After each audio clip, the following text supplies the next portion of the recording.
J'espère que vous allez bien. Aujourd'hui, j'avais très envie de répondre à vos questions à cœur ouvert. J'ai sélectionné une dizaine de questions concernant l'entrepreneuriat, l'amour, le couple, comment retrouver sa joie de vivre. Plein de très bonnes questions que vous m'avez posées sur Instagram. D'ailleurs, si vous ne me suivez toujours pas, je vous mets mon compte sur l'écran, c'est Sleeping Beauty YTB comme YouTube. Vous m'avez posé des questions assez deep. On va commencer très fort. Que choisirais-tu entre la raison et la passion ? Question très intéressante. Lorsque j'étais adolescente, je suivais toujours mes passions sans écouter ma raison. Les passions, c'est beau, ça te fait vibrer, ça te fait te sentir vivante. Ce sont comme des ardents désirs qui enflamment ton cœur et qui brûlent ton esprit. Mais ça se termine bien souvent par de la désillusion et de la tristesse. Et je pense qu'il faut vivre des passions, il faut expérimenter ce feu en toi. Mais je me suis rendu compte avec le temps que je vivais beaucoup plus heureuse et beaucoup plus sereinement en ajoutant 50% de raison à mes décisions. Qu'elles soient d'ailleurs amoureuses, professionnelles,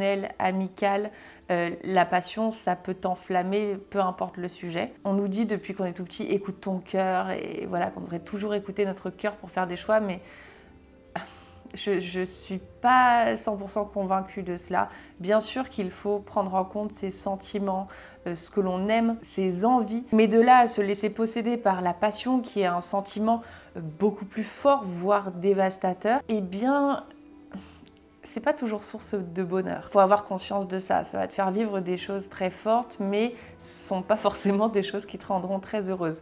Donc écouter son cœur, oui, 100% pour, mais j'en oublie pas mon esprit et ma raison. Mais je pense que ça vient avec l'âge aussi, cette espèce de sagesse, de savoir contrôler ses émotions, pas d'occulter ses envies et ses passions, mais de savoir les raisonner au premier sens du terme, en apportant un petit peu plus d'esprit à ses sentiments. Je pense que c'est important en grandissant. Quelle relation entretiens-tu avec tes parents ? Respect, amour, reconnaissance, complicité. Mes parents, ce sont vraiment mes modèles.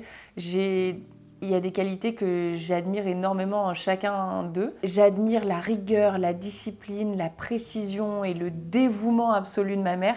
Et j'admire la créativité, la liberté d'esprit, l'anticonformisme et l'audace de mon père. Et à eux deux, ils forment deux entités complètement opposées, mais qui créent un équilibre absolument formidable pour l'éducation d'un enfant, je trouve. Et je suis d'ailleurs tellement reconnaissante de l'éducation que j'ai reçue que j'ai envie de faire les choses bien pour moi, évidemment, mais pour eux aussi, pour les remercier. Je les aime énormément et je trouve qu'ils ont une puissance en eux, un impact hyper positif à la fois sur eux-mêmes mais aussi sur les autres. Et j'aspire énormément à pouvoir récupérer un petit peu des qualités de chacun d'eux. Et j'essaie vraiment d'incarner ce que j'ai vu et ce qu'on m'a inculqué. Les étapes avant de se lancer en auto-entrepreneur. Alors, les étapes administratives, honnêtement, c'est de la rigolade. C'est pas amusant, c'est clair, mais c'est pas spécialement difficile. Il suffit de créer une liste de choses à faire, d'être hyper méthodique et rigoureux. Et ça,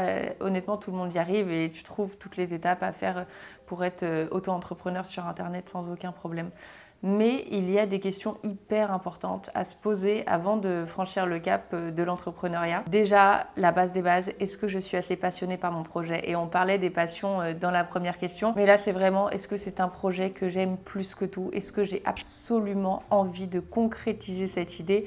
Ça doit t'animer. Là, pour le coup, ça doit être un feu en toi, mais pas seulement une envie comme ça qui te passe, mais une envie raisonnée.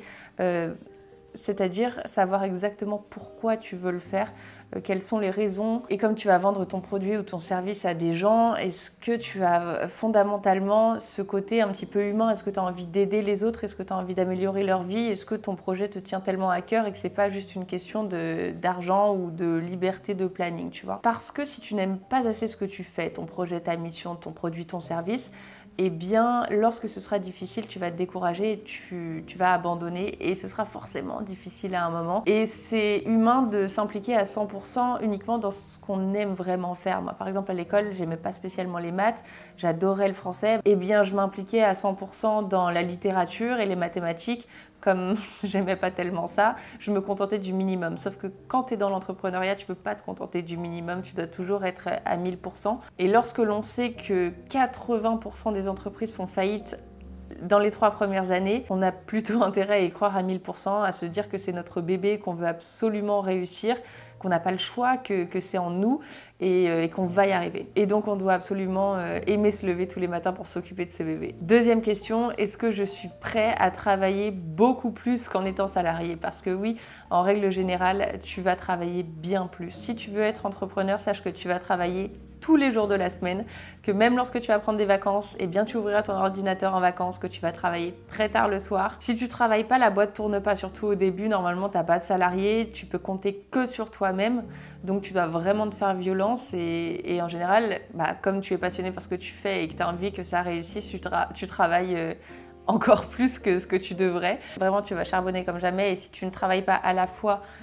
plus et également plus intelligemment, tu vas pas y arriver et c'est pour ça que c'est hyper important d'aimer absolument ce que tu fais. De pas le faire pour être libre ou pour gagner de l'argent parce que tu vas te rendre compte que finalement tu t'emprisonnes toi-même et qu'au début tu vas rien gagner du tout. Et justement, autre question relative à cela à se poser, est-ce que je suis prêt à gagner moins d'argent? Peut-être que si ton entreprise connaît un succès considérable, tu vas gagner plus d'argent que lorsque tu étais salarié. Mais au début de ton entreprise, tu vas pas gagner d'argent, tu vas rien gagner du tout. Pourquoi? Parce que tu dois te faire connaître, tu dois gagner la confiance de tes futurs clients et ça se fait pas en quelques mois et ça se fait difficilement en une année. D'où l'importance d'avoir des économies devant toi déjà, c'est super important parce que l'investissement que tu vas faire dans ta boîte sera toujours supérieur à ce que tu avais estimé. Aussi l'importance d'avoir un bon réseau de personnes qui sont prêtes à te soutenir et à parler de toi, de ton entreprise autour d'elle.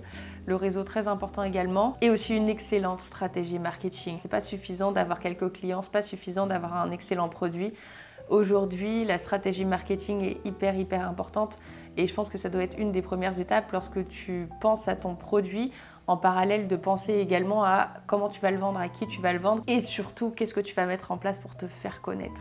Tellement important dans un monde et dans des secteurs où tu as de la concurrence de partout, surtout aujourd'hui avec les réseaux sociaux, avec l'avènement d'Internet et tout ça, tellement de gens se lancent dans le même secteur que le tien que tu dois avoir une stratégie de marketing et de communication extraordinaire. Autre question à te poser si tu veux être entrepreneur, est-ce que je suis prêt à être autonome? On nous a rarement laissé autonomes parce que depuis qu'on est tout petit, même à l'école, on nous donne des consignes, on nous donne, t'as un exercice, t'as une consigne, tu la lis et tu appliques.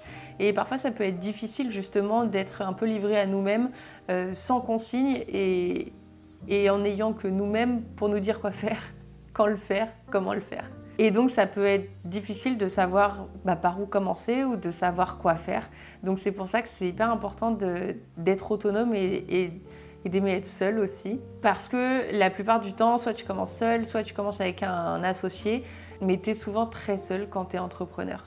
Ça, c'est une chose à savoir. Et justement, je connais beaucoup de personnes qui aiment être salariées et même des influenceuses qui sont revenues à un travail plus traditionnel, on va dire, ou tout du moins revenues à un travail en entreprise parce que justement, elles aiment le contact avec une équipe, elles aiment l'ambiance de l'entreprise, elles aiment être entourées parce que ça va créer une espèce d'effervescence qui les motive. Quand tu es entrepreneur, la plupart du temps, tu es seul face à toi-même ou à ton ordinateur plutôt, donc il faut aimer à la fois être autonome et à la fois être seul. Autre question à te poser, est-ce que je suis prête ou prêt à être extrêmement rigoureux? Justement parce qu'on n'a personne au-dessus de nous pour nous mettre un coup de pied aux fesses, on doit se le mettre nous-mêmes. Il faut être extrêmement discipliné pour se lever tous les matins, ne pas perdre le focus, rester concentré. Ça demande une très bonne connaissance de soi et ça demande à la fois de se réprimander lorsque l'on commence à divaguer, mais également de se féliciter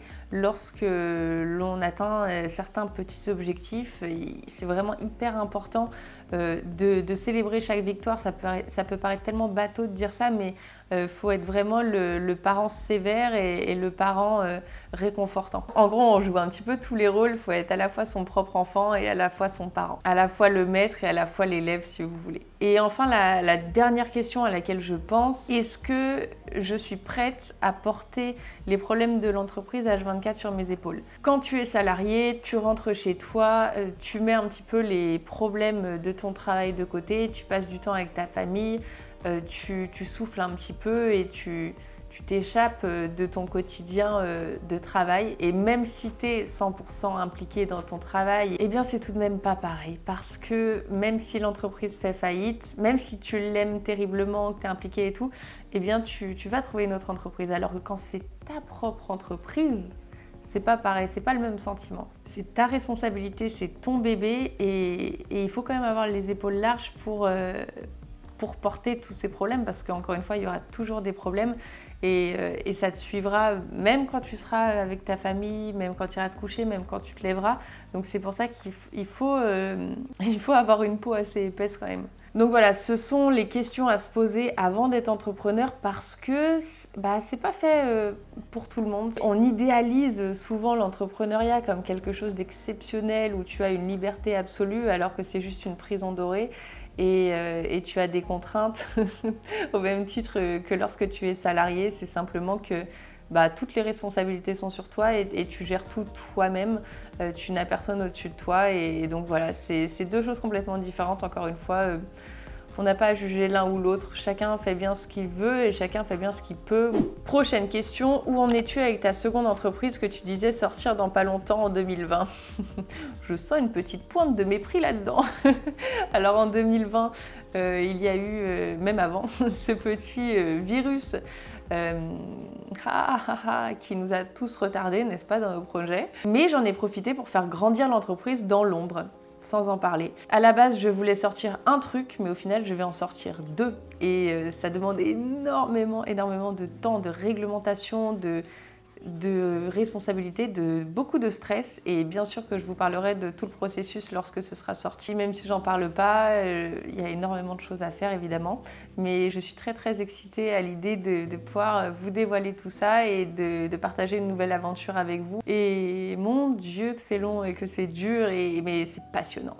Mais pour tout vous avouer, c'est très difficile de filmer, monter 2 vidéos par semaine, d'alimenter mon compte Instagram tous les jours, de créer des vidéos chaque semaine pour le magazine Elle, de faire une sélection très exigeante des marques avec lesquelles je souhaite travailler, d'avoir une vie de couple, de m'occuper de mon chien, de m'occuper de ma maison, de veiller à manger sainement, à dormir assez, de m'instruire, de me reposer, de prendre du temps pour moi, pour les autres, de passer du temps avec ma famille, d'entretenir un minimum de vie sociale, de trouver des idées toujours plus pertinentes pour essayer de renouveler mon contenu tout en restant dans ma DA, de gérer tout le côté administratif de Sleeping Beauty et à côté de ça, de gérer la création de ma nouvelle marque. Donc c'est beaucoup, je m'ennuie jamais, mais c'est vrai que lorsqu'on regarde une vidéo, c'est normal. Si on n'est pas dedans, on peut pas se rendre compte de tout le travail qu'il y a derrière. Donc c'est pour ça qu'il y en a encore eu dans la Q&A de gens qui me demandent « On t'a peut-être demandé, mais tu fais quoi comme travail à côté de YouTube ?» Je pourrais absolument pas. Et déjà, le fait de créer une seconde entreprise, c'est énorme, c'est juste un travail monstre. Heureusement, j'ai un agent qui travaille avec moi pour négocier toute la partie partenariat, mais j'interviens énormément là-dessus. Déjà pour valider ou pour refuser la demande de collaboration, la plupart du temps je la refuse. Mais vous savez quand même que je travaille avec beaucoup de marques, mais je fais des calls avec cette marque pour qu'elle m'explique la vision ou le but du partenariat. Ensuite, je crée le contenu, je l'envoie, je le modifie lorsque ça ne va pas, je le poste.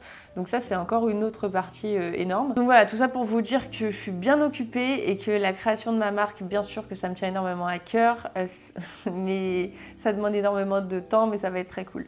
Ensuite, il y a une personne qui me dit « J'ai perdu ma joie de vivre depuis quelques mois, as-tu des conseils ?» Le meilleur conseil que je pourrais te donner, c'est de te regarder d'au-dessus et de te comporter avec toi-même de la même manière que tu te comporterais avec ton enfant. Même si tu n'as pas d'enfant actuellement, essaie de réfléchir comment je me comporterais avec lui pour le rendre heureux. Donc prends-toi par la main et fais tout ce qui est bon pour toi. Emmène-toi tous les jours en balade. Cuisine-toi des bons repas sains et savoureux. Fais-toi prendre un bain. Habille-toi tous les jours dans des vêtements dans lesquels tu te sens bien. Coiffe-toi correctement. Applique ta crème hydratante. Assure-toi d'avoir fait tes devoirs correctement. Accorde-toi du temps pour t'amuser. Lis-toi des histoires avant de t'endormir. Emmène-toi découvrir des nouveaux endroits, que ce soit des musées, des châteaux, pour t'instruire, voir de nouveaux paysages, découvrir de nouvelles choses. Va voir des films au ciné. Parle-toi avec compassion, mais établis des règles, des limites. On en a tous besoin. Et puis surtout, encourage-toi. Célèbre chaque petite chose que tu as réussi à faire aujourd'hui. Occupe-toi de toi comme tu t'occuperais de ton enfant pour le rendre heureux. Je pense que quand on est parent, on n'a qu'une envie, c'est de rendre notre enfant heureux, c'est qu'il soit heureux. Donc essaie de faire en sorte de te considérer comme ton propre enfant et je pense que ça sera très naturel. Et tu verras qu'à force de faire le bien pour toi, de te forcer un petit peu à faire ça, parce que parfois tu as juste la flemme de t'occuper de toi, eh bien ça va bien se passer, tu vas retrouver ta joie de vivre. Quel travail fait ton copain? Es-tu aussi productive lorsqu'il est là ou pas? Si oui, as-tu des astuces? Alors mon copain est également entrepreneur et son activité est maintenant principalement digitale depuis que nous sommes à Lyon. Donc nous travaillons tous les deux depuis la maison et bien souvent nous travaillons l'un à côté de l'autre sur le même bureau. Donc finalement on est ensemble toute la journée. Et ce qui est génial, c'est que puisque nous sommes maîtres de notre temps, entre guillemets, parce qu'on s'emprisonne un petit peu toujours, comme je vous le disais, même si on est entrepreneur, eh bien c'est génial parce que si on a envie de sortir faire une balade avec Poppy, eh bien on peut sortir faire une balade avec Poppy et on travaille plus tard après. Si on a envie de prendre du quality time tous les deux, on le fait. Donc ça c'est vraiment top, mais c'est pas pour autant qu'on est distrait. Enfin, on a tous les deux des ambitions, des objectifs et on peut travailler des heures sans se parler, sans se calculer, parce que c'est naturel et parce qu'on respecte le travail de chacun et qu'on ne vient pas perturber l'autre et qu'on est profondément sérieux tous les deux, je pense. Donc j'ai pas vraiment d'astuces parce que c'est naturel pour nous et qu'on est habitué comme ça, mais si tu es un petit peu perturbé ou si c'est le début, essaie de te fixer des horaires et de les communiquer à ton compagnon en disant bah voilà, de 9 h à midi, je vais vraiment essayer d'être ultra focus. S'il te plaît, ne viens pas me perturber entre guillemets. Ensuite, tes meilleurs conseils pour un couple heureux. Communiquer énormément, ne rien garder sur son cœur. Très important, la base des bases. Surcommuniquer. Parler le langage de l'amour de l'autre, car on a souvent tendance à donner ce qu'on attend de recevoir. Donc si ça vous intéresse, je vous mets la vidéo sur le sujet dans le petit i. Cette vidéo s'appelle « Comment sauver son couple ». Créer des souvenirs ensemble, prendre des initiatives, surprendre l'autre personne, lui montrer qu'il peut avoir une confiance aveugle en vous, respecter énormément l'autre, ses besoins, ses limites et surtout ne jamais demander « Qu'est-ce que tu veux manger ce soir ?» Comment vous répartissez-vous les tâches à la maison avec ton copain? Je cuisine les repas, il débarrasse et il nettoie la cuisine. Je passe l'aspirateur, il passe la serpillière. Je fais les machines, il plie le linge. Je plie les cartons, il descend les poubelles. On est assez bien équilibré là-dessus. Je fais souvent un petit peu plus que lui parce que je suis un petit peu plus pointilleuse. Mais finalement, c'est assez équilibré. Je vous avoue qu'au début, il disait « Qu'est-ce que je peux faire pour t'aider ?» et je lui ai fait comprendre qu'il m'aidait pas en fait, qu'il participait juste parce que c'est également son rôle, que c'est fini le temps où les femmes s'occupaient de toute la maison parce qu'elles ne pouvaient pas travailler et que c'était l'homme qui ramenait l'argent à la maison. Maintenant, on travaille tous les deux, on est tous les deux très occupés et donc c'est normal en fait que chacun participe aux tâches. Et puis, je pense que c'est quelque chose qui est quand même ancré en nous depuis des générations, que ça a du mal à partir, que c'est un peu dans nos gènes. Et ça lui arrive encore de me dire ah oui, je vais te descendre cette boîte, je vais te monter ça, je vais te ceci, te cela. Et à chaque fois, je le reprends, je lui dis non, tu vas pas me faire ça, tu vas pas me descendre la boîte parce que même si j'avais pas été là, tu l'aurais fait. Donc tu le fais pas, tu le fais pas uniquement pour moi. Donc voilà, à part dire te au lieu de dire qu'il va faire quelque chose tout court, eh bien on partage plutôt très bien les tâches ménagères.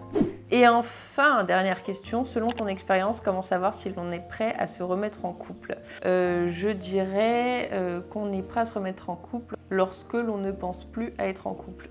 Si je vous prends mon expérience, ça faisait 2 ans que j'étais célibataire avant de rencontrer mon copain et j'étais tellement bien toute seule, j'étais fière de moi, j'étais focus sur mes objectifs, je me suffisais à moi-même, j'étais comblée en fait uniquement avec ma présence et je ressentais plus du tout le besoin d'être en couple ou de donner de l'amour à quelqu'un parce que je me le donnais à moi-même et que vraiment j'étais très très bien toute seule alors que c'était jamais arrivé et que avant j'avais toujours besoin d'être avec quelqu'un.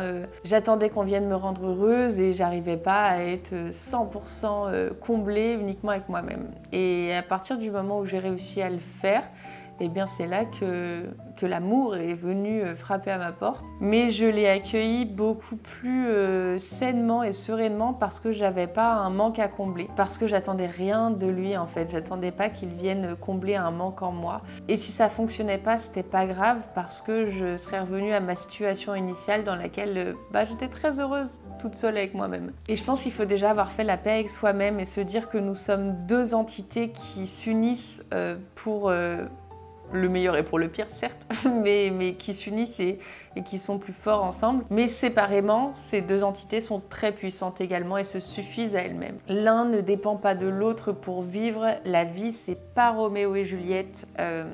Ça devrait pas l'être. Vous voyez à quel point les passions sont destructrices ? Voilà, l'un ne dépend pas de l'autre pour vivre, mais l'autre rend la vie de l'un encore plus agréable, normalement. C'est pas tous les jours le cas, mais on le sait, il y a des concessions à faire, c'est pas toujours tout rose. Une copine m'a dit, lorsqu'elle était enceinte de son deuxième enfant, qu'elle avait très peur de ne pas réussir à l'aimer autant qu'elle aimait son premier enfant. Et en accouchant, elle a immédiatement compris que l'amour ne se divise pas, il se multiplie. Et je pense que c'est finalement assez similaire avec les deux personnes dans un couple. Quand tu t'aimes déjà pleinement toi-même, tu es prêt à aimer pleinement, sainement et sereinement quelqu'un d'autre. Et voilà mes réponses à cœur ouvert, les plus spontanées possibles à cette petite Q&A aux questions que vous m'avez posées sur Instagram. Encore une fois, si vous ne me suivez toujours pas, je vous mets mon compte sur l'écran. J'aime bien échanger avec vous et d'ailleurs, je répondrai à toutes les questions beauté qui m'ont été posées, que je n'ai pas voulu aborder dans cette vidéo parce que ça aurait été un petit peu hors sujet, mais auxquelles je répondrai en story. On m'a demandé notamment avec quel appareil je faisais mes cheveux, comment j'arrivais à bien démaquiller mon mascara waterproof, quelles étaient les injections que j'avais faites il y a quelques années pour éviter la chute de cheveux. Tout ça, je vous répondrai à ça en story. J'y répondrai d'ailleurs juste après avoir posté cette vidéo. Donc si ça vous intéresse, n'hésitez pas à me rejoindre. Si vous avez d'autres questions, n'hésitez pas à les poser dans les commentaires. Ça me fait toujours très plaisir d'échanger avec vous. J'espère que cette petite vidéo vous aura plu. Je vous souhaite un excellent réveillon puisque nous nous reverrons dimanche, donc après Noël, justement pour un petit vlog chez mes parents. Je vous embrasse très fort et profitez bien de votre famille si vous avez la chance d'aller les retrouver pour les fêtes.